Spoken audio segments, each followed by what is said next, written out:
On our last tutorial, I showed you how to create a table and also how to use the merge and center function. What we will learn today is we will actually use a function, specifically the sum function, and we're also going to use something called autofill. But right now we actually first have to put some more labels, as we're going to try and get the totals for December, January, February, and March, both that and also for the widgets across. So if we want to get the total, for example, for December, first off we have to do some labels. We want to put our total label in here. So type in total, and what happens when you do that, since it's adjacent to some other labels that are actually text, it kind of understands that it's actually text. In fact, if you right click and go to format cells, it shows up as text already. Same thing over here. We want to get the total going across. It also understands that it is a text label as well. So we've created our labels. Now we actually, let's say for example we want to add for widget 1, widget 2, widget 3, and widget 4. Let's say we want to get the total here. You have to make active the cell where you actually want the total to occur. Okay. This up here is known as a formula or function bar, and this will actually give information as to what functions actually in this active cell. So we want to put the sum, which is basically adding all these numbers together. We go to the formulas tab, and usually under recently used, sum shows up. If it does not show up there, you can find it under math and trig, and if you go on down, there's sum right there. So usually, once again, it's under recently used, so I'm going to pick recently used. I'm going to put the sum, and Excel kind of understands that you want to add these cells together, or the cells in this column together, as it already puts C6 through C9. But let's pretend like we don't know how to do this, or it does not know how to do this. So we're going to choose the cells we want to add together. Left click, hold, and drag. I'm going from C6 all the way down through C9. Be sure that you do not go down into the actual cell where you're actually creating the function.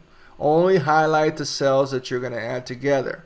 So when I let go, this is what happens. It gives me another submenu, C6 through C9. It shows the numbers I'm adding together, and it gives us our formula result, 56. This looks good, so I go ahead and click OK. There, right there is our total, or our sum for these 4 cells.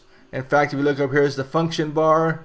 It shows right here we're doing the sum from C6 through C9. Same thing once again for January. We highlight the cell where we actually do want the function to appear. Do not highlight another one of these cells. A common mistake people use is they go in and highlight one of the cells that actually has the numbers that we're trying to add together, and that usually results in big problems. So go ahead and highlight the cell, make it active where we actually want to put the function. Go to recently used, sum, choose the cells that we want to get the sum of, and it's D6 through D9. Let go. Go ahead and shows us our formula result is 75, and click OK.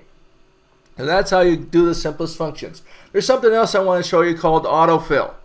And autofill, what it basically does is that if you know that you have the same function here that's being applied, for example, to an adjacent cell, you can apply that without actually going through and doing each individual cell and doing functions. Let's say for example, this can continue to April, May, June, July, August, etc.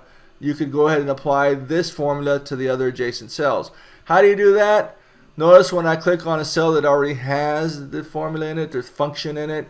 Notice that I have my cursor is a big cross, and notice at the edge of right hand lower side of the cell where I have a function, the active cell, notice I have a little square there. And notice when I actually put this big cross over it, it becomes a small cross.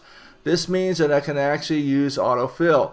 And what autofill does is when I left click on this and I hold it down and I drag it to the right, notice you now have a dull outlined set of cells. What this will do is it will apply the formula, for example, in D10, which is the sum, to E10 and F10. It applies the formula to adjacent cells.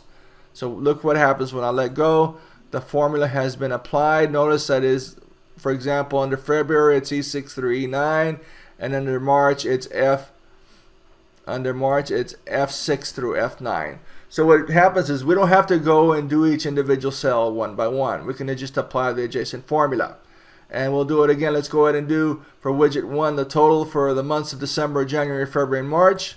That's where I want my sum to come out. I go to Formulas, Recently Used, Sum, and it kind of knows C6 through F6, but we're going to go ahead and pretend like it doesn't know that. I'm going to highlight the cells I want together. There's 20, 32, 45, 60. Well, that looks good. I go ahead and click OK. Now instead of doing each one of these cells individually, I can use autofill. Remember, when I highlight the active cell that already has the function of sum, notice I have the big cross over the little square. It becomes a little cross. Left click, hold, and drag it down. When I let go, it's applied the same formula to all the adjacent cells. So this is a fairly easy way of getting your sum. We'll do some more later on. We'll cover something else in our next video.